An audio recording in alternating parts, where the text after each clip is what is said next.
Au nom du Père et du Fils et du Saint-Esprit, Amen. Grande joie d'être là avec toi en ce vendredi, le 18 juin. Et je te rappelle, chaque vendredi, c'est très important, la prière, l'intercession, les jeûnes, de prier pour tous les souffrants, pour tous les malades, pour cette pandémie encore présente dans le monde. Ici au Cameroun, on ne sent pas beaucoup, mais ailleurs dans le monde, il y a beaucoup d'endroits où il y a beaucoup de souffrance, et même pour les malades, surtout pour les enfants. Prions beaucoup, on doit beaucoup prier, aussi jeûner. On doit apprendre à jeûner,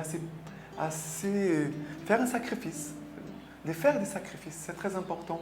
Aussi pour tous qui sont dans l'épreuve, dans les souffrances, pour le soutenir dans la foi. D'accord? Et en ce vendredi 18 juin, la première lecture, c'est 2 Corinthiens, chapitre 11, verset 18, et après, verset 21 à 30. Puisque tant d'autres se glorifient selon la chair, je vais moi aussi me glorifier.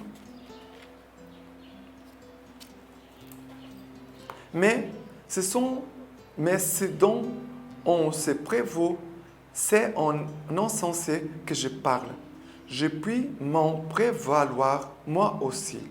Ils sont hébreux, moi aussi. Ils sont israélites, moi aussi. Ils sont postérité d'Abraham, moi aussi. Ils sont ministres du Christ, je vais dire une folie, moi, bien plus par les travaux, bien plus par les emprisonnements, infiniment plus par les coups. Souvent, j'ai été à la mort. 5 fois, j'ai reçu des Juifs les 39 coups de fouet. 3 fois, j'ai été battu des verges. 1 fois, lapidé. 3 fois, j'ai fait naufrage. Il m'est arrivé de passer un jour et une nuit dans l'abîme. Voyages sans nombre, danger des rivières, danger des brigands, danger de mes compatriotes, danger des païens, danger de la ville, danger du désert, danger de la mer, danger des faux frères, labeur et fatigue, veille fréquente, faim et soif, jeûne répété, froid et nudité, et sans parler du reste. Mon obsession quotidienne, les soucis de toutes les églises. Qui est faible? Que je me sois faible. Que je ne sois faible. Qui vienne à tomber, qu'un feu ne me brûle. S'il faut se glorifier, c'est de mes faiblesses que je me glorifierai. Voilà ce passage de Saint Paul. C'est très fort. Paul, ici, il n'est pas en train de dire « Je suis plus vaillant que tous les autres. Regardez tout ce que j'ai vécu comme souffrance, comme épreuve. » Non. Paul, il est en train de dire « Voyez comment j'aime Jésus. » Quand il fait toute cette liste, ce sont les souffrances qu'il a endurées à cause de Jésus. D'ailleurs, au moment de la conversion de Paul, quand Ananie ne voulait pas le baptiser, avait peur d'aller le rencontrer, Dieu a dit à Ananie, « Ananie, cet homme, c'est un homme de choix pour faire connaître mon évangile. Et moi, je vais lui montrer combien il a souffert à cause de mon nom. » Et ici, on voit concrètement combien Paul, il souffre à cause de Jésus. Et Paul, ici, on voit qu'il parle non d'une façon lourde, pesante, non. Il parle en disant, voilà tout ce que j'ai vécu par amour pour le Christ et pour les âmes. Non pas seulement pour le Christ, mais aussi pour les âmes. Parce que tout ce que Paul a vécu ici, c'était à cause de l'annonce de l'Évangile. Comme il nous faut des Paul pour notre temps. Et c'est Paul qu'il nous faut pour notre temps. Il ne faut pas les chercher ailleurs. C'est Paul, c'est toi et moi. Qui doit devenir cet apôtre Paul pour nos temps d'aujourd'hui? C'est toi et moi. C'est sur nous que le Seigneur compte. Le Seigneur ne va pas compter sur d'autres qui sont loin. C'est nous que le Seigneur compte. Et nous devons avoir cet amour et cette foi de Paul, cette ferveur dans le cœur, cette force intérieure dans l'âme que nous devons demander. Mais il nous faut dire oui. Et quand on dit oui, on permet à Dieu de nous accorder les grâces. Mais si on ne donne pas notre oui, Dieu ne peut rien faire. Et regardez qu'est-ce que Paul va dire. Il va dire, qui est faible, que je ne me sois faible. Ah, mais on dirait, mais Paul est en train de se vanter. Moi, je suis très fort, très puissant, hein? Plus que les autres. Il dit, qu'est-ce qu'il dit de lui-même? Je suis faible. Je suis faible. Qu'est-ce que Paul est en train de nous dire? Tout ce que j'ai vécu, c'est la grâce de Dieu qui a agi en moi. Sans la grâce, je ne pourrais rien faire. Je n'aurais fait rien sans la grâce de Dieu. Et il dit, qu'il vienne à tomber, qu'un feu ne me brûle. S'il faut se glorifier, c'est de mes faiblesses que je me glorifierai. Pourquoi Paul se glorifie de ses faiblesses? Parce que c'est à partir de mes faiblesses, de mes incapacités, de mes peurs, que Dieu a fait tout un travail. En moi, et aussi à partir de moi, dans la vie de beaucoup de personnes. Ça veut dire, quel est le point de départ pour la mission et pour l'évangélisation? Ce sont les faiblesses. Ce ne sont pas les dons, le courage, les capacités, comme souvent nous croyons. Non, les points de départ sont les faiblesses, nos pauvretés, où on se sent incapable. Et là, on permet Dieu de nous rendre capables.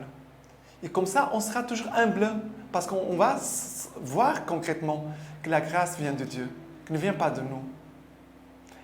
Dieu a gardé Paul toujours petit. Paul, ça veut dire petit, ça veut dire humble. Et c'est là que Dieu veut se servir de notre petitesse, notre humilité, nos faiblesses, pour construire son royaume, comme il a fait avec Paul. Paul, ce n'était pas un superman, un héros, tout puissant, non. Il était un homme comme toi et moi, mais qui a dit oui à Dieu et qui a accepté les chemins par où Dieu l'a conduit.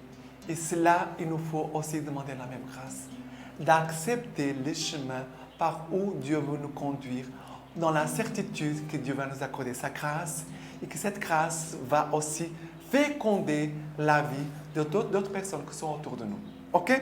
Maintenant, le psaume d'aujourd'hui, c'est le psaume 34, versets 2 à 7. Je bénirai le Seigneur en tout temps, sa louange sans cesse en ma bouche. Dans le Seigneur, mon âme se loue.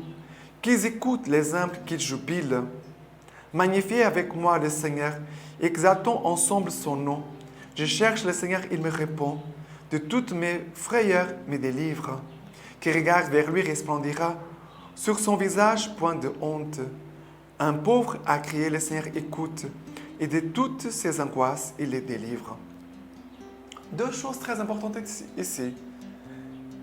Qu'ils écoutent les humbles, qu'ils jubilent. L'humilité. Cette humilité marquée par la foi. Le point de départ pour toute chose. Dieu va faire une œuvre, mais à partir de ton humilité. Et l'humilité, c'est toujours la vérité. Regardez, l'humilité, c'est toujours la vérité. Il n'y a pas d'humilité sans vérité. Ça veut dire, à partir de la vérité, de l'humilité, il va faire un travail. Voilà, c'est le point de départ. Et aussi, une autre chose, c'est qui regarde vers lui resplendira. Sur son visage, point de honte.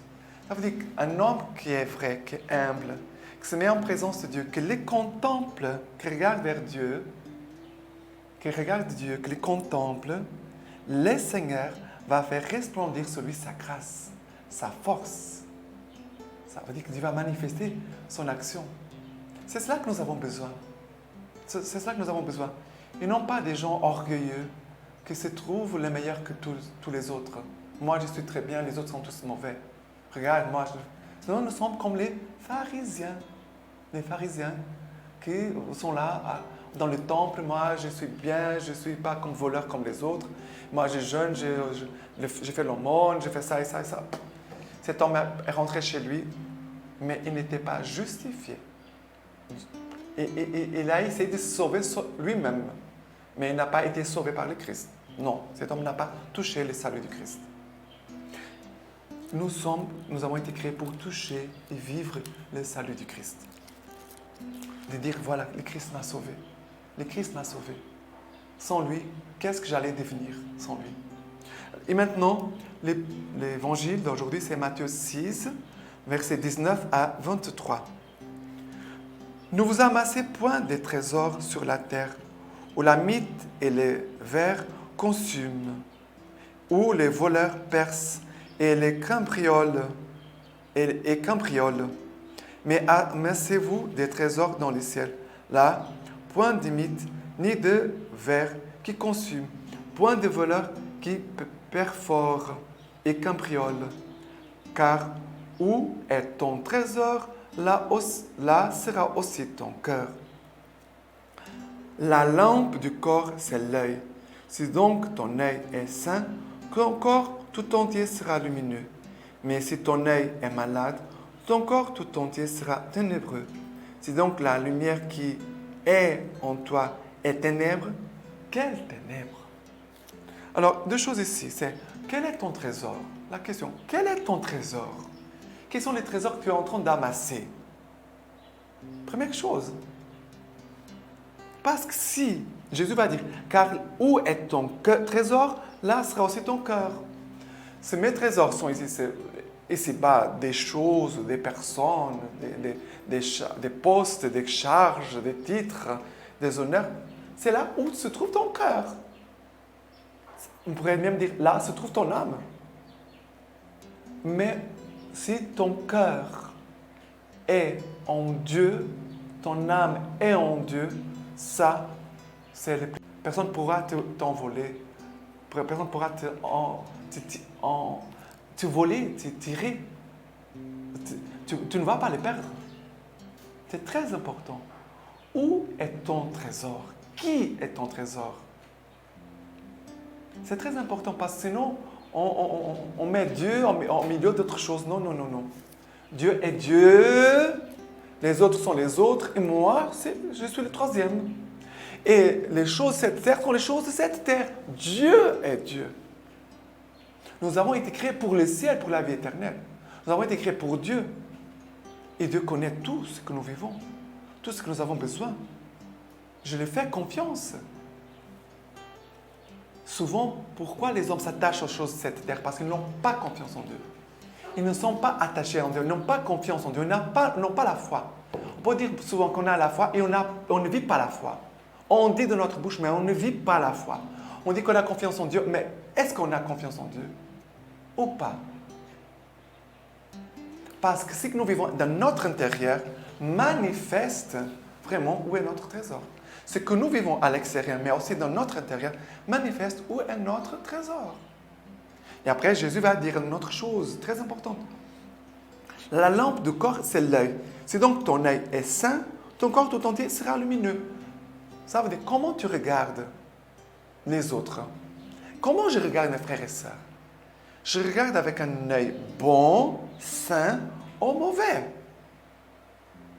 Comment je regarde? Et Jésus va dire que si tu regardes avec un œil mauvais, alors même s'il semble avoir des lumières en toi, grandes sont tes ténèbres. Grandes sont tes ténèbres. Parce que parfois on peut masquer, mettre de vernis, de doré. Moi, là, tout brille. Mais à l'intérieur, là, la lumière sont les ténèbres. Nous ne pouvons pas, on doit se rendre compte qu'on peut mourir aujourd'hui. Si je meurs aujourd'hui, je vais aller au ciel ou je vais aller en enfer? Où je vais y aller? Parce que c'est nous qui choisissons. Selon c'est notre vie, nous sommes en train de choisir quel chemin nous sommes en train de prendre. Les ciels, c'est aujourd'hui. Pour aimer Dieu sur cette terre, nous avons qu'aujourd'hui. Demain, ça peut être trop tard. Pour aimer les autres, j'ai qu'aujourd'hui. Aujourd'hui. Pour me convertir, j'ai qu'aujourd'hui.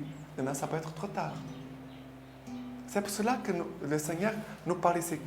Ton œil, notre regard manifeste ce qui habite en nous, ce qui est à l'intérieur de nous. Maintenant, la lecture patristique d'aujourd'hui de Saint Cyprien, évêque de Carthage. La prière du Seigneur. À l'ordre de prier pour obtenir le pardon de nos péchés, le Seigneur a ajouté une loi qui nous impose un engagement précis. Nous demandons que nos dettes soient remises, selon que nous-mêmes remettons à nos débiteurs. Nous devons savoir que nous ne pouvons pas obtenir ce que nous demandons à propos de nos péchés si nous n'en faisions pas autant pour ceux qui ont péché envers nous. C'est pourquoi le Christ dit ailleurs, c'est la mesure dont vous servirez qui servira de mesure pour vous.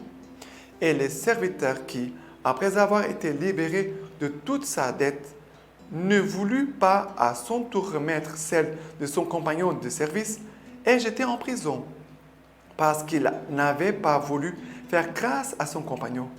Il a perdu ce dont son maître lui avait fait grâce. C'est là le Christ l'établit avec plus de force encore dans ses préceptes, lorsqu'il décrète avec la plus grande sévérité. Quand vous êtes debout en prière, si vous avez quelque chose contre quelqu'un, pardonnez, pour que votre Père qui est aux cieux vous pardonne vos fautes. Mais si vous ne pardonnez pas, votre Père qui est aux cieux ne vous pardonnera pas non plus vos fautes. Tu n'auras aucune excuse le jour du jugement, car tu seras jugé selon ta sentence. Et ce que tu auras fait à autrui, tu le subiras toi-même. En effet, Dieu a ordonné que les hommes soient pacifiques et en bon accord, qui vivent unanimes dans sa maison. Il veut que nous persévérions, une fois régénérés, dans la condition où nous a mis la seconde naissance. Il veut, puisque nous sommes enfants de Dieu, que nous demeurions dans la paix de Dieu, et puisque nous avons reçu un même esprit, que nous vivions dans l'unité du cœur et des pensées. C'est ainsi encore que Dieu ne reçoit pas les sacrifices de l'homme qui vit dans la dissension. Il ordonne que l'on s'éloigne de l'autel pour se réconcilier d'abord avec son frère, afin que Dieu puisse agréer des prières présentées dans la paix. Le plus grand sacrifice que l'on puisse offrir à Dieu, c'est notre paix. C'est la concorde fraternelle. C'est le peuple rassemblé par cette unité qui existe entre le Père, le Fils et le Saint-Esprit. Voilà, ce que Dieu veut, c'est notre paix. Cette unité qui existe entre le Père, le Fils et le Saint-Esprit. Et maintenant, je vous laisse la bénédiction par les mains toutes pures de la Vierge Marie. Le Dieu Tout-Puissant vous bénisse et vous garde, le Père, le Fils et le Saint-Esprit. Amen.